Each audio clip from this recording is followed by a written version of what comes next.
Welcome to Topcast and to part one of my exploration of and commentary upon time travel, which is chapter 12 of The Fabric of Reality.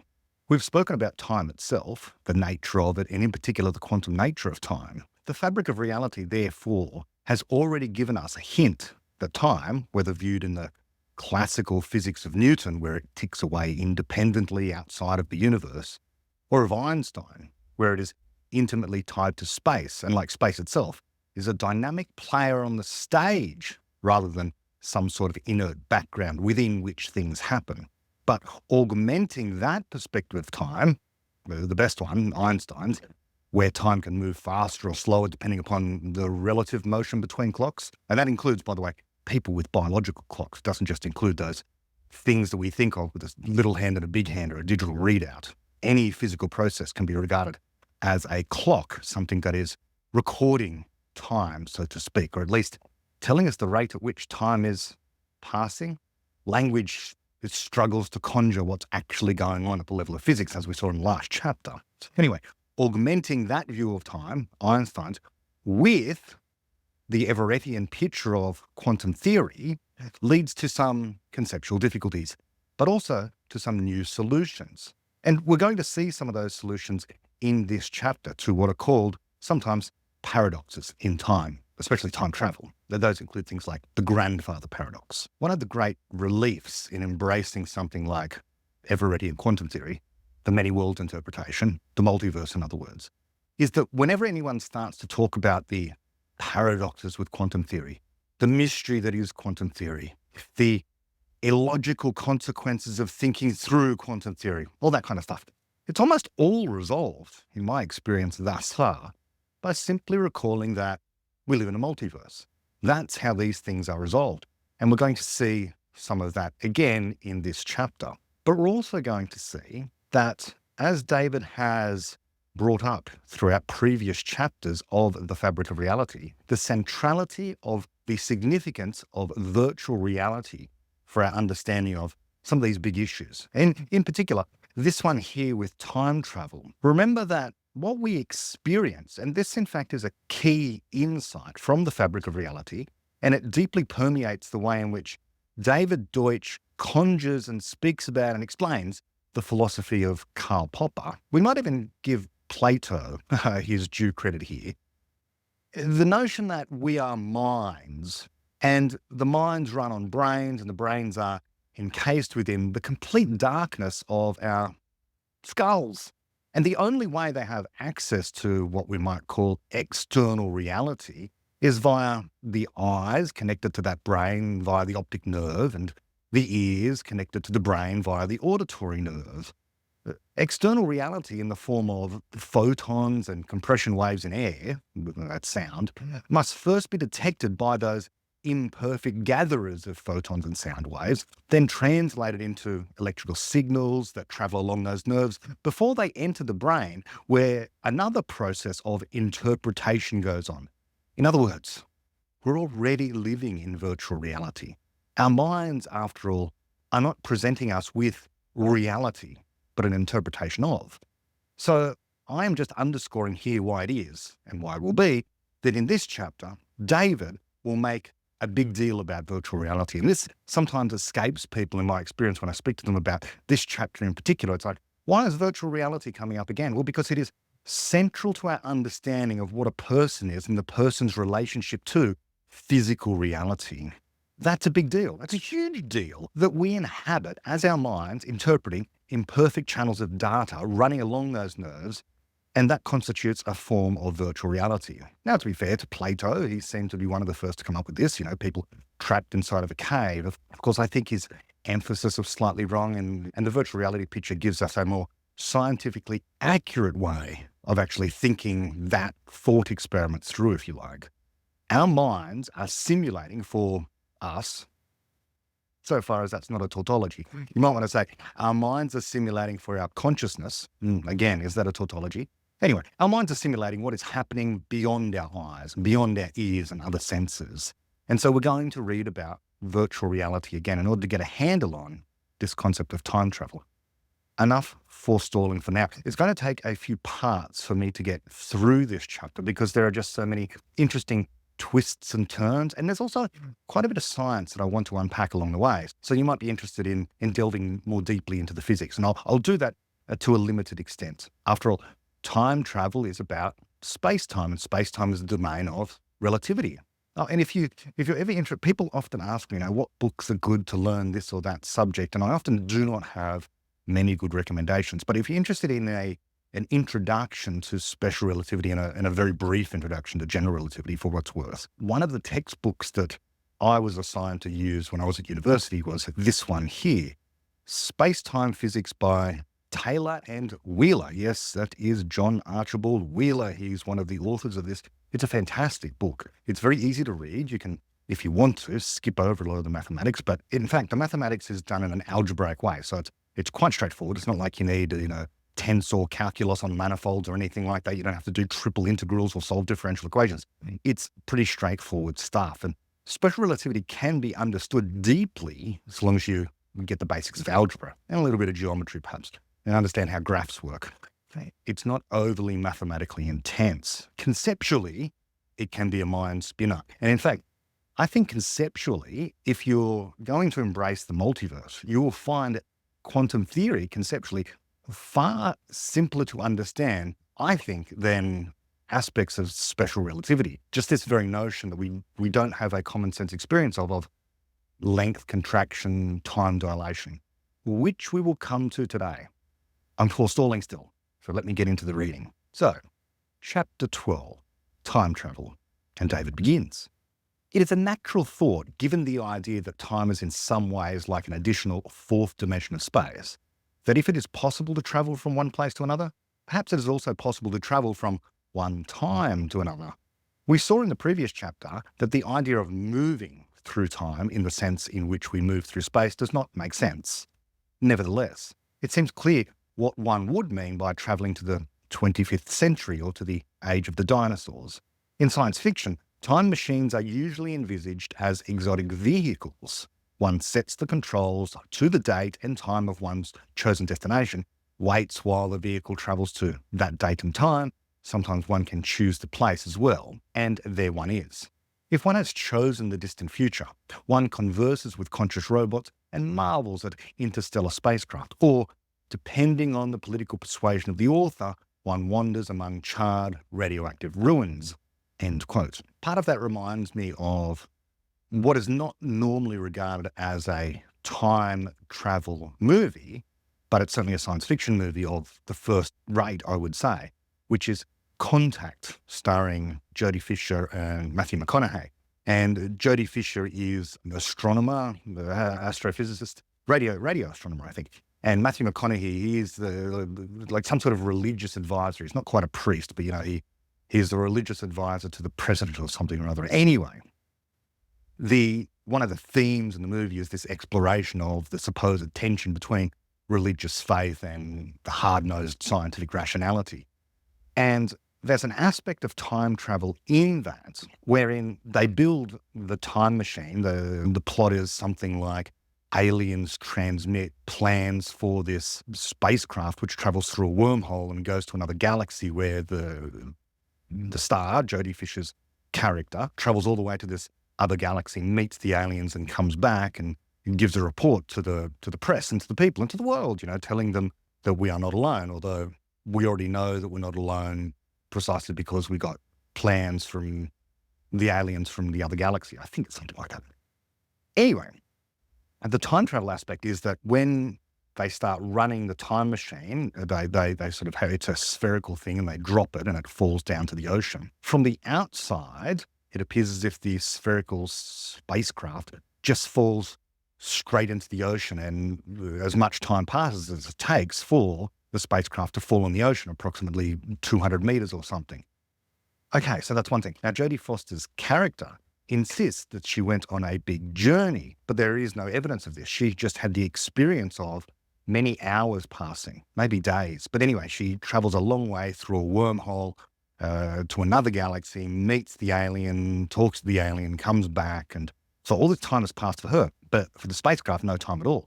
And one of the irritating parts of the movie is at the end where Matthew McConaughey is talking to Jodie Foster's character and says, well, this is kind of what it's like to be religious. You have these experiences and you're trying to tell people that you really have had them, but there's no evidence.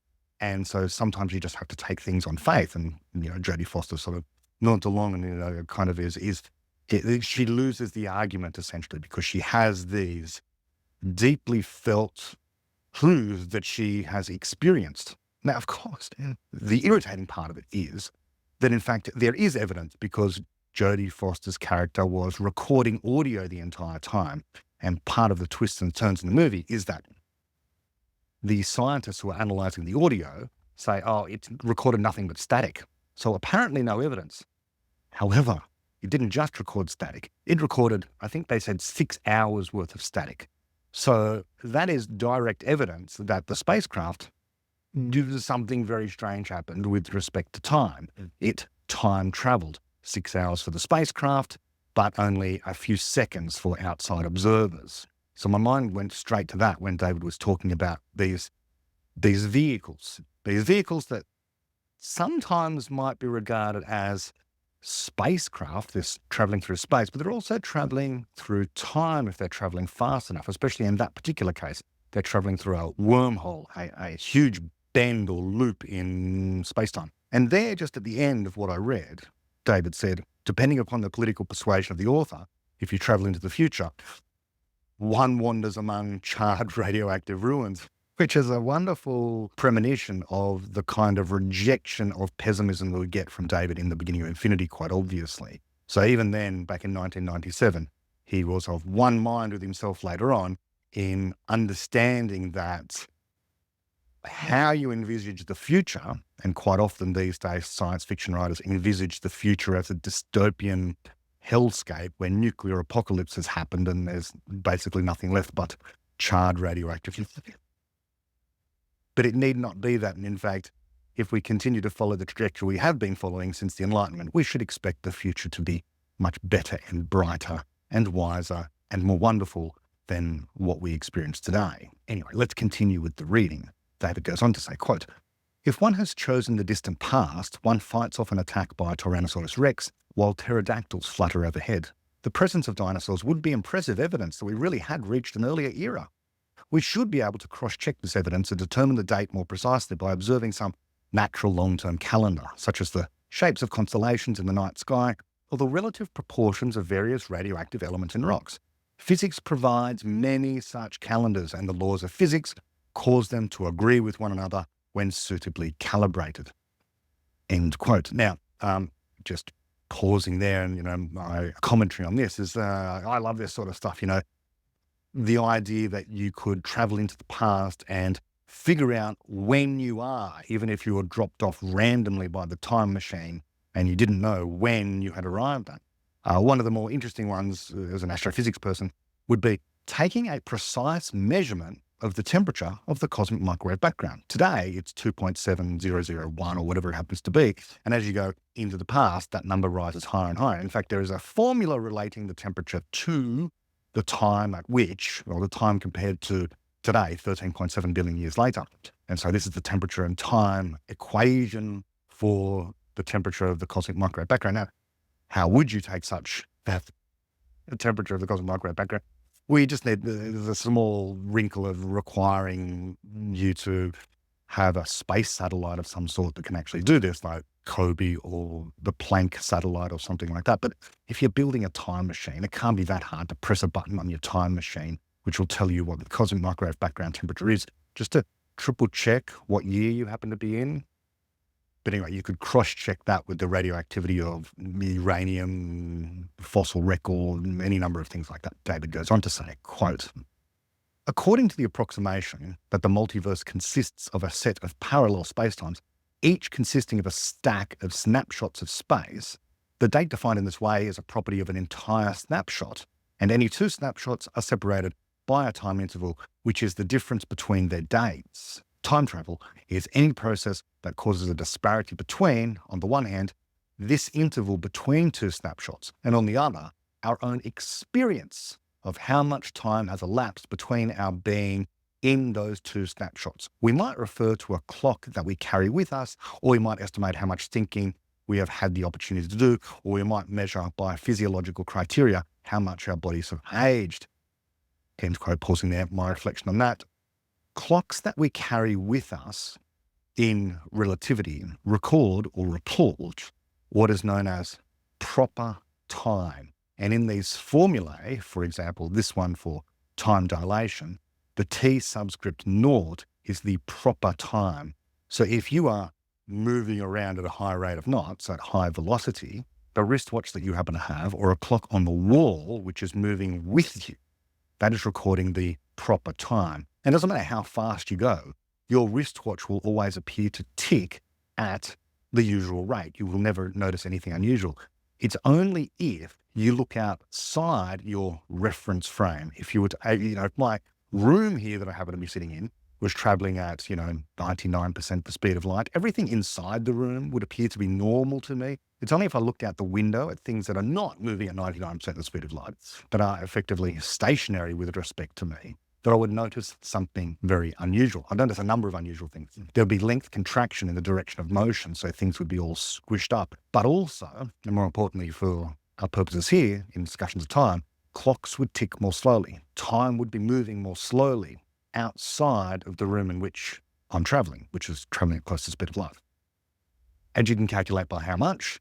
In fact, using this formula, we've got T naught, the proper time, which is the time that is appearing on my wristwatch, TV, which is the time ticking away outside of my room, and V, of course, is the velocity at which you're traveling. Now, the interesting thing about this formula, by the way, one of the many interesting things about this formula, again, if you're interested in this stuff, special relativity is, you can learn the basics of special relativity in a day. I've got a number of videos online that actually cover some of this stuff. One of the interesting things is you will notice the term there that reads 1 minus v squared over c squared, where v is your velocity and c is the speed of light.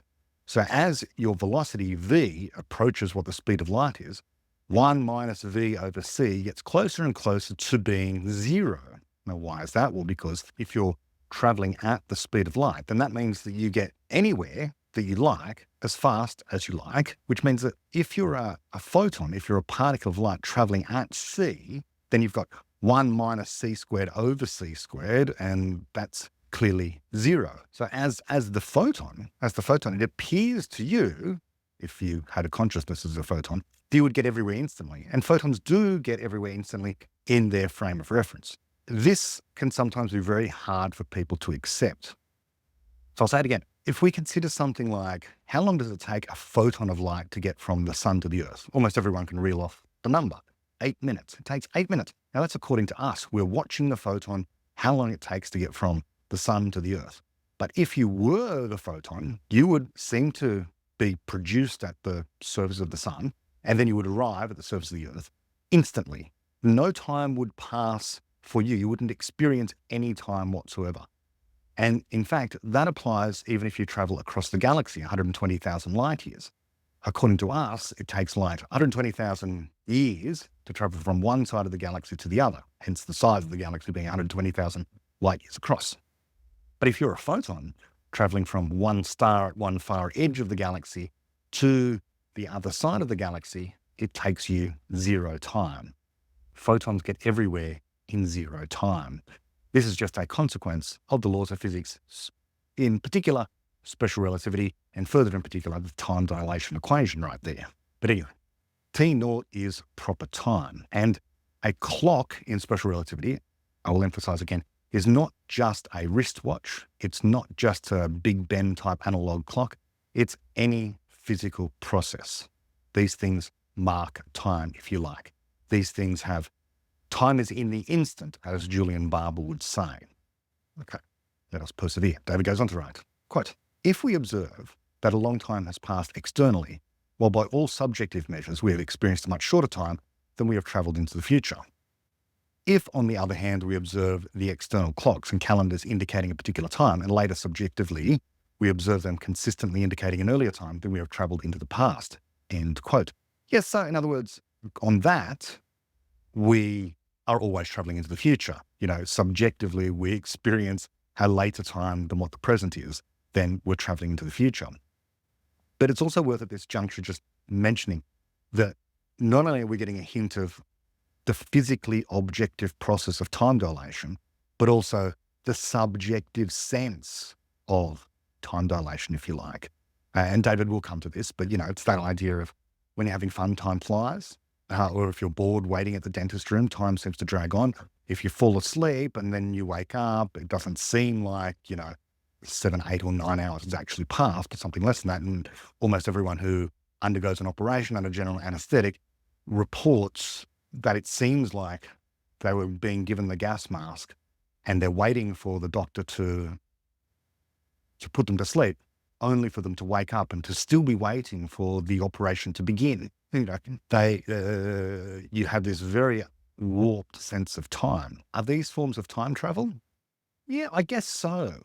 And the reason I say I guess so is because time, in my mind, and I've mentioned Jaron Lanier before, at this point, although we don't have a physical theory of this, and this is wild conjecture, if you like, it seems to be intimately tied, in a sense, to this mystery of consciousness. The present moment that we occupy, according to physics, is not special. The past exists. The future exists. This is the block universe idea. But we experience only now. Experience, I say. So immediately, I'm bringing in consciousness, subjectivity. Now, consciousness and subjectivity form no part of the theory of relativity or quantum theory or any physical theory. And yet, as a matter of fact, there seems to be something special about the present moment. But then the retort to saying there seems to be something special about the present moment is, well, that's only from your perspective. After all, would you be tempted to say there's something special about being here? Here is not special. I've just chosen to be here, but I could be over there. I could be in London. I could be in New York. I could be anywhere, but I'm here. Why is it special? It's just because I'm located here. And so too with the present moment. It's just that I don't get to make much of a choice about when I am, even if I can choose where I am. I think there's still some kind of mystery here. Copies of me in the past are conscious of the past, and copies of me in the future are conscious of their times as well. But something seems special now.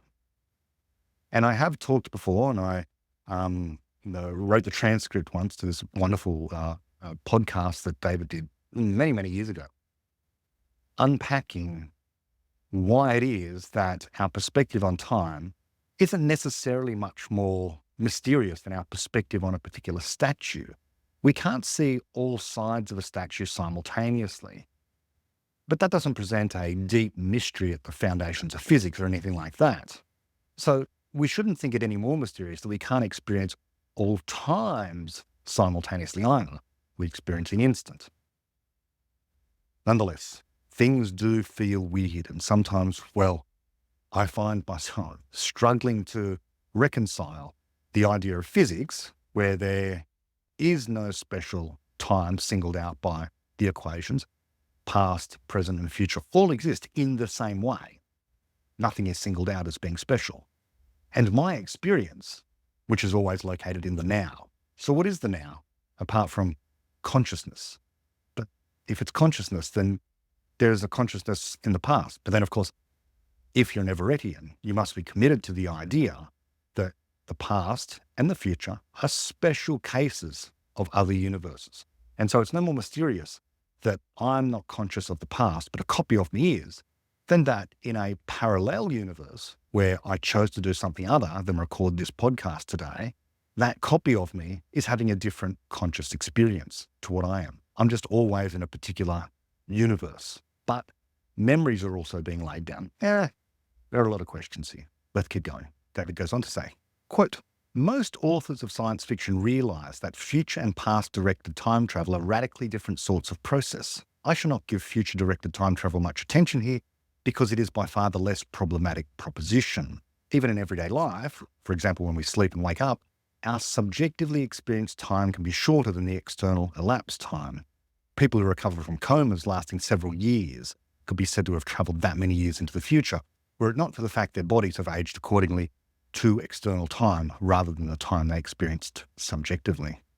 So in principle, A technique similar to that which we envisaged in Chapter 5 for slowing down a virtual reality user's brain could be applied to the whole body, and thus could be used for fully fledged future-directed time travel.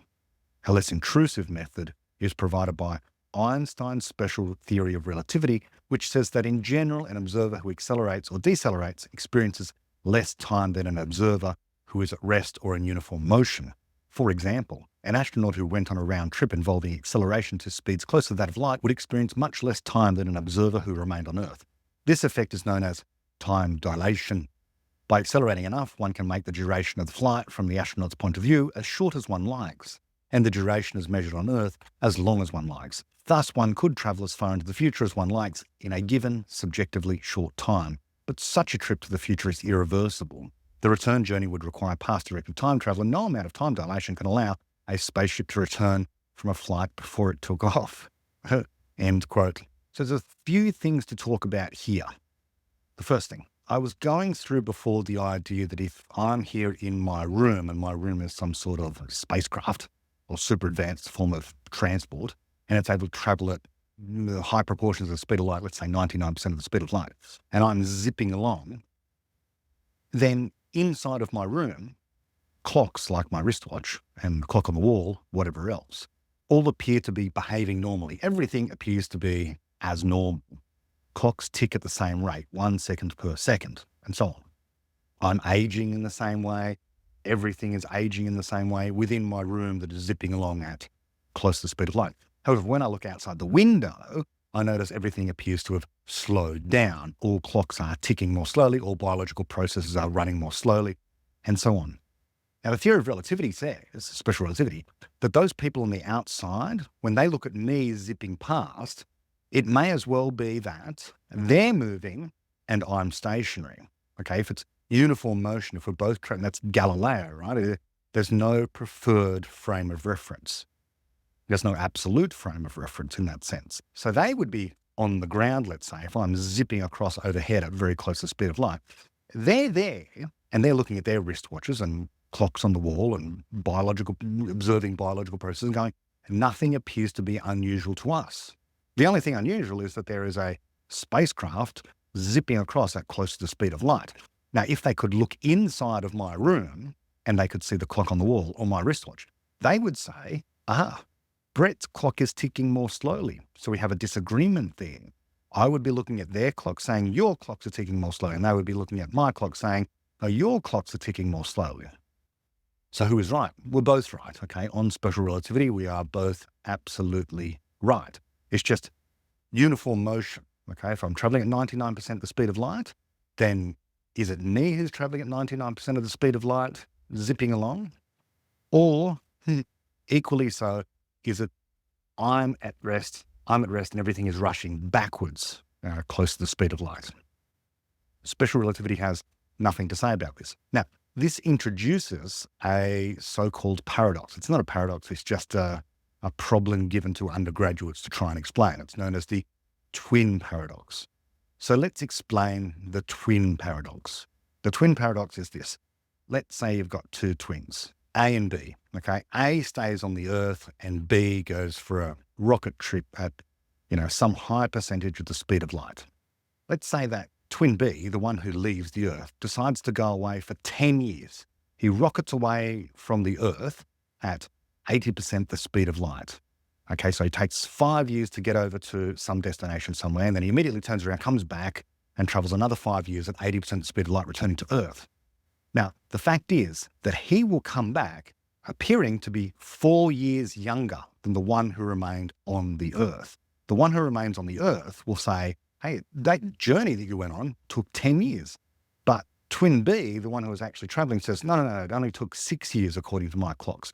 Now, how can that be so, given what I said earlier? After all, wouldn't twin A look at twin B zooming along and say, their clocks are ticking more slowly? And wouldn't twin B look back at the Earth saying, no, your clocks are ticking more slowly? So it's perfectly symmetrical like that?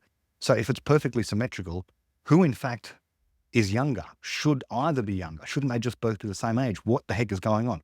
Well, it's not the same kind of thought experiment. In the first thought experiment, I gave you that I was traveling around 99% the speed of light, looking out the window and noticing the clocks outside were ticking more slowly. And the people on the ground looking at me saying, no, your clocks are ticking more slowly. And that's symmetrical. It's a symmetrical situation. Both people are correct there. What's not the same in the twin experiment, the twin thought experiment, where the twin travels away from the Earth and then comes back, is acceleration. Acceleration makes all the difference. In order for the thought experiment to actually work, what has to happen for twin B is the one who is in the rocket. He accelerates away for some amount of time, eventually reaches the destination after 5 years of travel, according to twin A. Twin B, it says it only takes 3 years. But upon arrival at the destination, a number of things have to happen. One, the brakes have to be applied, decelerating the rocket from 80% speed of light down to 0, stopping, turning around, re-accelerating to 80% the speed of light and returning to the Earth. In other words, that twin B, is experiencing a kind of motion that twin A never did. Twin B experiences a whole bunch of forces on their body, decelerations, coming to a stop, and then accelerations. That makes all the difference in terms of relativity to how fast the clocks are actually ticking. And so therefore, the situations are not symmetrical, unlike with me looking out the window of my room, which is traveling at 99% speed of light. And so you do the mathematics of this using the time dilation equation, and you can calculate that if you're traveling at 80% the speed of light for 5 years, according to a person at rest, it will take you 6 years in order to complete the journey, according to the traveling twin, as compared to 10 years, according to the one who remains at rest. So twin B will be 4 years younger than what twin A happens to be. And that resolves the problem. There's no real paradox there at all.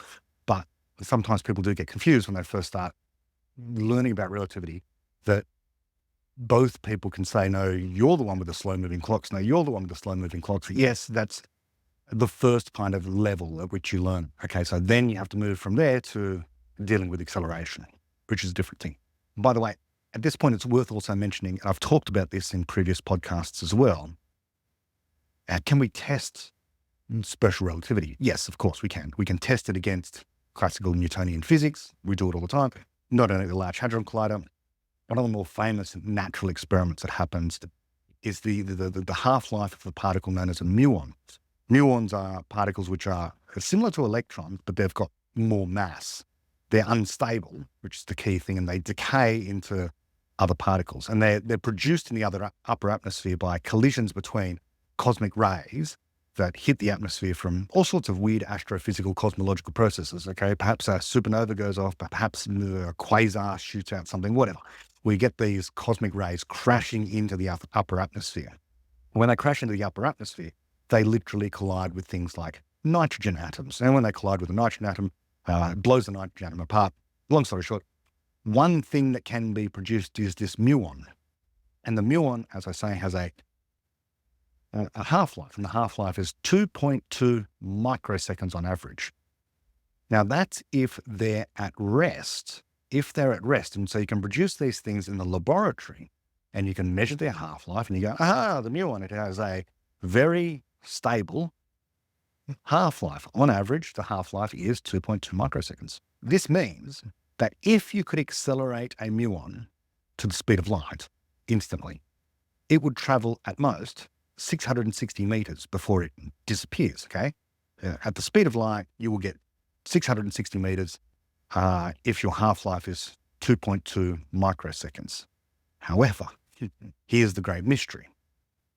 Cosmic rays produce muons in the upper atmosphere at an altitude of some 10 to 15 kilometers, and yet they're detected on the ground. So how can it be possible if a muon traveling at the speed of light, which they can't do, they can only travel at less than the speed of light, only photons can travel at the speed of light. So the muons have to be traveling at less than the speed of light. But a muon traveling at the speed of light would only get 660 meters, but a muon produced in the upper atmosphere can travel 10 to 15 kilometers. Square that circle.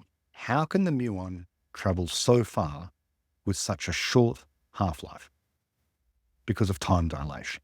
Okay, so this is a very rigorous test of special relativity that special relativity survives. In other words, to explain this qualitatively without doing calculations, if the muon was wearing a wristwatch, and here we are on the Earth, and we're looking at the muon and its wristwatch appears to be ticking very slowly. So it's marking time much more slowly, and it doesn't get to 2.2 microseconds. Maybe it only gets to 1.5 microseconds before it hits the detector.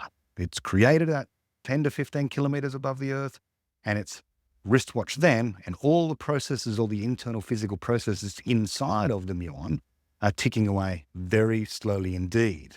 Now, according to the muon, of course, it's watching its wristwatch and it's going, well, I've got 2.2 microseconds to survive. Now, another way of putting this, by the way, is length contraction. And so if it's moving really fast, near the speed of light, not at the speed of light, near the speed of light, some fraction of the speed of light, then it doesn't see 10 to 15 kilometers, by the way.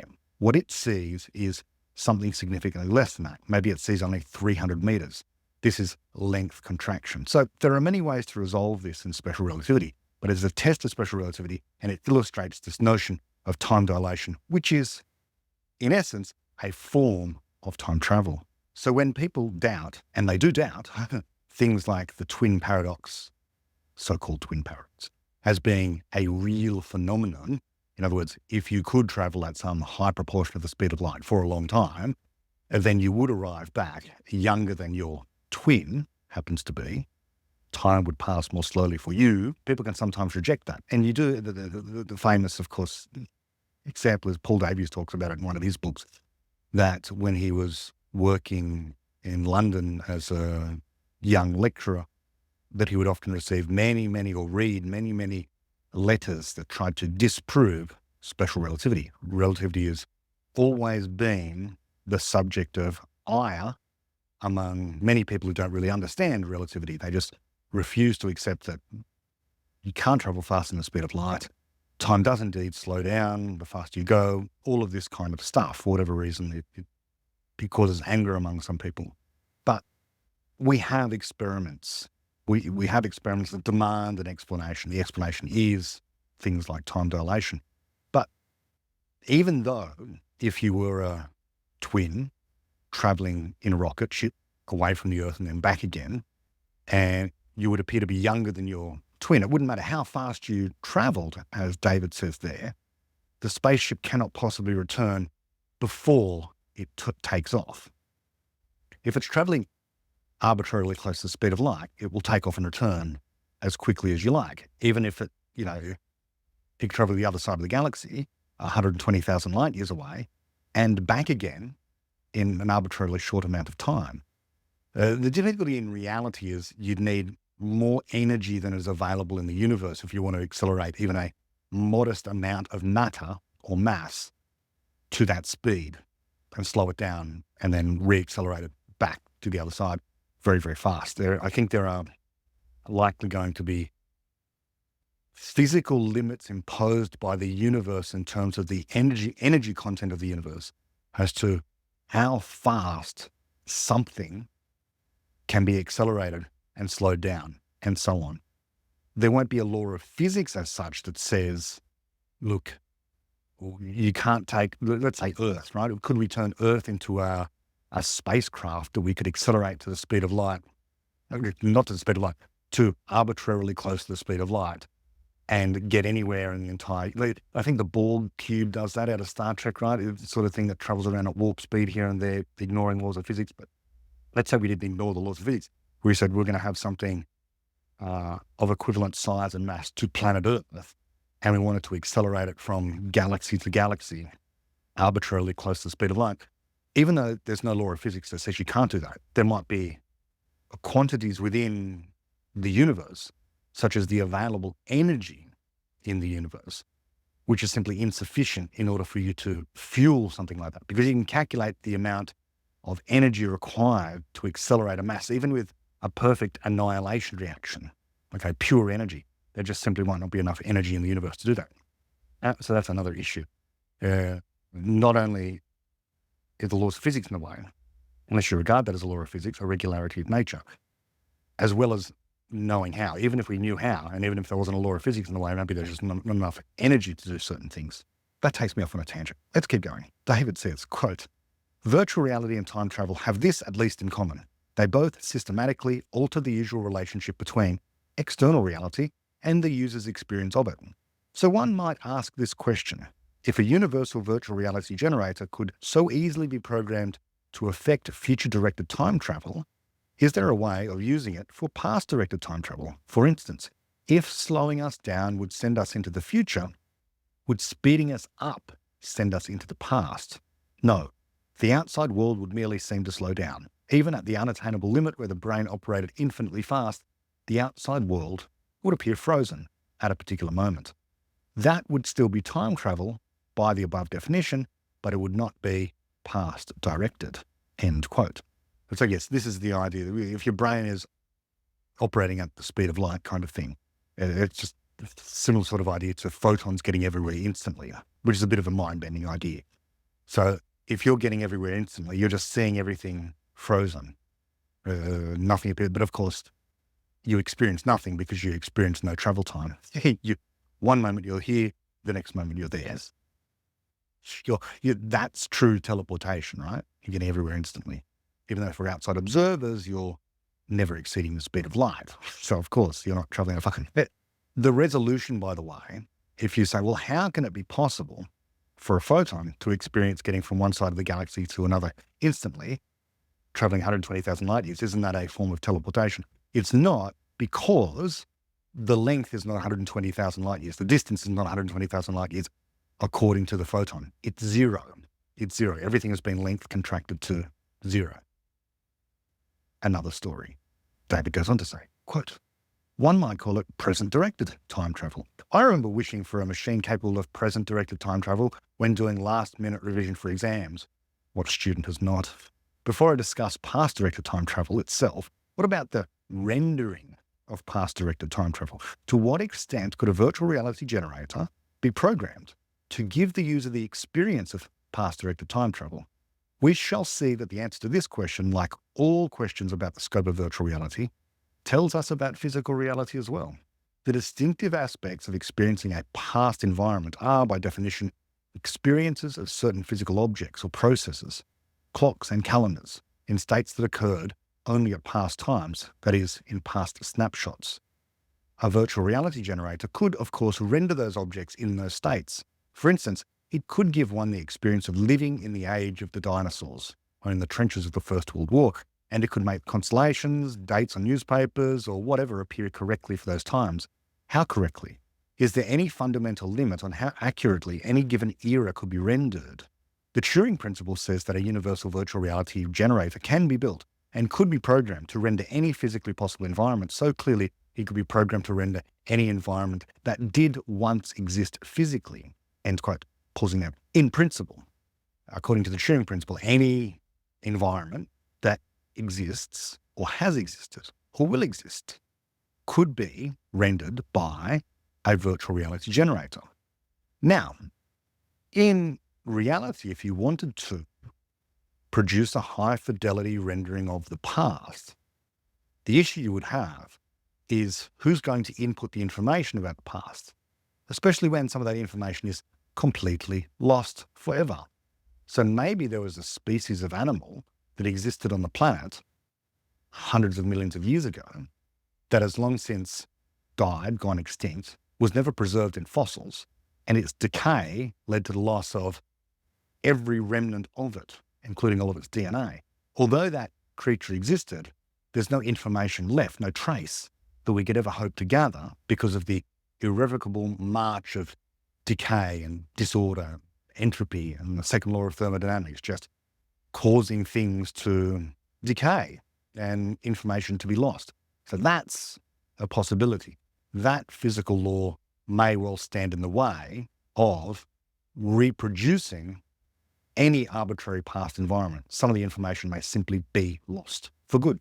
As David goes on to say, quote, to render a time machine that had a certain repertoire of past destinations, and therefore also render the destinations themselves, the program would have to include historical records of the environments at those destinations. In fact, it would need more than mere records, because the experience of time travel would involve more than merely seeing past events unfolding around one.